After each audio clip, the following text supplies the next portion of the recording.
Aspetti, stare again. Pierino ha incontrato la mamma al supermercato e aveva 6 anni, 7 anni. E allora ha incontrato l'amica che era l'amica di scuola, no? E era incinta di 8 mesi.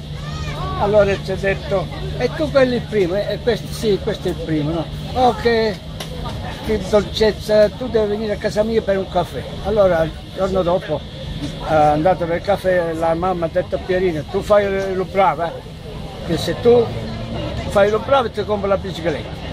Non deve mai parlare. Allora all'andata la mamma faceva il caffè, lui Pierino stava seduto in un angolo del divano, guardava la televisione, la donna gli domandava Pierino che classe fai? Lui non rispondeva. Pierino a che scuola vai? Lui non rispondeva.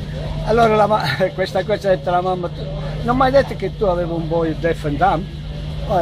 Lei si è offesa, no? Dice quello là deaf and dumb. Dice qualcosa Pierino. Allora c'è Pierino, la bicicletta, la promessa, eh? La promessa?